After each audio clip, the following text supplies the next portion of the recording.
నిన్న జమ్మూ కాశ్మీర్లోని పహల్గామ్ ప్లేస్లో 27 మంది టూరిస్టులను లష్కరే తోయిబా, అదే పాకిస్తాన్ అనుబంధ ఒక టెర్రరిస్ట్ సంస్థ చేతిలో 27 మంది చనిపోవడం జరిగింది. దీనిని తీవ్రంగా ఇండియన్ మెడికల్ అసోసియేషన్ సూర్యాపేట తీవ్రంగా ఖండిస్తుంది. ఇది దుర్మార్గమైన చర్య. ఇది పాకిస్తాన్ ప్లాన్గా చేసిన అటాక్. దీన్ని ప్లాన్గా చేసిన అటాక్ను మేము తీవ్రంగా ఖండిస్తున్నాం. ఇది ఎవరైనా సరే, ఈ భారతదేశంలో ఉన్న హిందూ, ముస్లిం, క్రిస్టియన్ ఎవరైనా సరే దీన్ని ఖండించవలసిందే. దీన్ని ఖండించడానికి ఏ కులం, మతం కూడా అవసరం లేదు. ఎందుకంటే ఇప్పుడిప్పుడే కాశ్మీర్ కొంచెం రికవర్ అవుతుంది. ఇలా టూరిస్టులు పెరుగుతున్నారు. పోయిన సంవత్సరం కంటే ఈ సంవత్సరం కొంచెం పెరుగుతున్న తరుణంలో, డెవలప్ అవుతున్న తరుణంలో ఈ సంఘటనలు జరగడం వల్ల ఒక భారతదేశం కాదు, ప్రపంచం మొత్తం ఉలిక్కిపడ్డది. ఇలా American vice president J D Vance వాళ్ళ ఫ్యామిలీతో వచ్చిన తర్వాతనే పాకిస్తాన్ ఈ ప్లాన్ చేసింది. ఇవాళ పాకిస్తాన్ ప్లాన్ ఏంటంటే భారతదేశంలో హిందూ, ముస్లిం మధ్య గొడవ పెట్టాలనే ఉద్దేశం. దీనితో ఇవాళ అక్కడున్న టెర్రరిస్టులు హిందువులను చూసి కాల్చి చంపినారు, పేర్లు అడిగి చంపినారు. అంటే ఈ దేశంలో డిస్టర్బ్ చేయాలి, హిందూ ముస్లిం గ్యాప్ పెంచాలనే ఉద్దేశంతో ఇవాళ పాకిస్తాన్ చేసిన పండగ. కానీ ఇది జరగదు.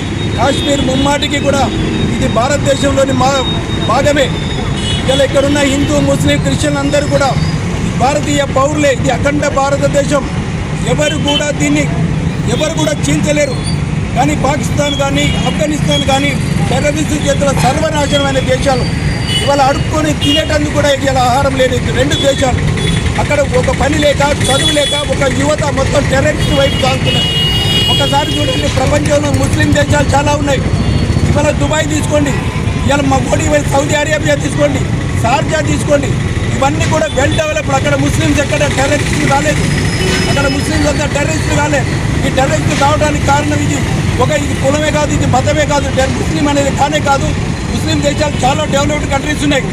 కాబట్టి ఖచ్చితంగా ఇది ఓన్లీ పాకిస్తాన్ పండగమే. దీన్ని తీసుకొని ఇలా భారతదేశంలో ఇలా ముస్లిం కానీ, క్రిస్టియన్, ఇలా హిందువులు కూడా సైక్యత పాటించాలి, చాలా ఉండాలి. దీన్ని ఖచ్చితంగా టెర్రరిస్టులను తుదముట్టించాలి. ఇలా పాకిస్తాన్ హై కమిషనరీకి ఉండే ఆఫీసును క్లోజ్ చేసేయాలి. ఇవాళ కనీసం బుద్ధి లేదు వాళ్ళకు. ఇలా కనీసం ఇవాళ మొత్తం దుబాయ్లో క్రికెట్ ఆడితే ఇండియా, పాకిస్తాన్ ఆడింది. అది ముస్లిం కంట్రీ కాదా? ఇవాళ ఎంత సహనం ఉన్నది, ఇక దుబాయ్ ఎంత మంచిగా ఉన్నది, ఎట్లా డెవలప్ అవుతున్నది. కనీసం కాబట్టి ఇవాళ నేను కోరేది ఒకటే, ముస్లిం కంట్రీస్కి అందరికీ కూడా, ముస్లిం టెర్రరిస్ట్ కంట్రీస్ కూడా అక్కడ ఎడ్యుకేషన్ ఉండాలి, చదువు ఉన్నప్పుడే ఈ టెర్రరిస్టులు రాకుండా తయారవుతారు. కానీ ఇలాంటి చేష్టల వల్ల పాకిస్తాన్కి వచ్చేది ఏం లేదు. ఇవాళ దీన్ని మొత్తం ప్రపంచంలో ఇది ఒక ఉలిక్కిపడేది. రానున్న రోజుల్లో పాకిస్తాన్ను కార్నర్ చేయాలి. ఎక్కడైనా సరే, ఎక్కడైనా బిజినెస్ కానీ, ఇవాళ అమెరికా కానీ, ఇవాళ నాకు ఇంకా గుర్తొస్తుంది. కానీ ఇండియా దీనిలాగానే చాలా కఠినంగా ఉంటే ఖచ్చితంగా మోడీ అలాగనే ఉండాలి.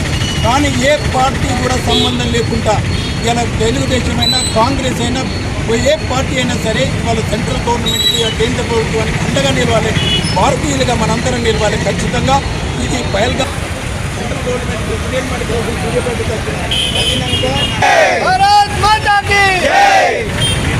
సరిపోవడం జరిగింది. ఇలా జరిగిన దానికి చాలా దిగ్భ్రాంతికి గురయ్యాము. అలా జరిగిన దానికి నిరసన తెలుస్తూ ఐఎంఏ తరఫు నుంచి మేము చనిపోయిన వారికి ఆత్మ శాంతించాలని, మరియు ఆ ఉగ్రదాడులకు పాల్పడిన ఆ సంఘాలు అయితే కానీ, ఉగ్రవాదకు పాల్పడిన ఆ వ్యక్తులను అయితేనే కానీ అది పూర్తిగా తుదముట్టించాలి. అది ఎవరి చర్య అయితే వారి మీద కఠినంగా చర్య తీసుకోవాలి. అండ్ అట్లా మనం వారు చేసిన దానికి మనము వారిని ప్రతిఘటిస్తేనే తప్ప మనం ఊరికే శాంతి భావంతో ఉంటే వారు ఇలాంటి చర్యలు మళ్ళీ కొనసాగించే అవకాశం ఉంది. కాబట్టి మా పూర్తి విశ్వాసమైన సెంట్రల్ గవర్నమెంట్ ఒకే విన్నపము, ఇట్లాంటి దాడులు మరి జరగకుండా చూసుకోవాలి. సెకండ్, అలా చేసిన వాళ్ళపైన కఠినమైన చర్యలు తీసుకోవాలి అని కోరుకుంటున్నాం. పహల్గామ్లో మన అమాయక టూరిస్టుల పైన దాడి దాడి చేసి అందరినీ కాల్చి చంపేసిన ఘటన అందరినీ కలిసివేస్తూ ఉన్నది. ఈ సంఘటనను మేము సూర్యాపేట ఐఎంఏ తరఫున తీవ్రంగా ఖండిస్తూ ఉన్నాము. మరి ఇంతమంది దగ్గర 27 మంది అమాయక టూరిస్టులను టార్గెట్ చేసి హిందువులని చెప్పి వాళ్ళ ఐడి కార్డు చూసి మరీ కాల్చి చంపడం అనేది మరీ దారుణమైన విషయం. దీన్ని యావత్తు భారతదేశ ప్రజలు కానీ ప్రపంచ దేశాలు అన్ని దేశాల ప్రజలు దీన్ని గమనిస్తూ ఉన్నారు. మరి దీనికి సంబంధించి దీనికి ఎవరైతే ఉన్నారో ఆ టెర్రరిస్టులు ఎవరైతే ఉన్నారో వారి మీద ప్రతిచర్య తీసుకుంటారని చెప్పి మేము ప్రభుత్వాన్ని కానీ మన ప్రధానమంత్రి కానీ మేము వారి మీద విశ్వాసం ఉంచుతూ మేము నమ్ముతాం. వారిని అతి త్వరలోనే వారిని కూడా ఇదే విధంగా కాల్చి చంపాలని చెప్పి మా అందరి తరఫున మేమైతే కోరుతా ఉన్నాం.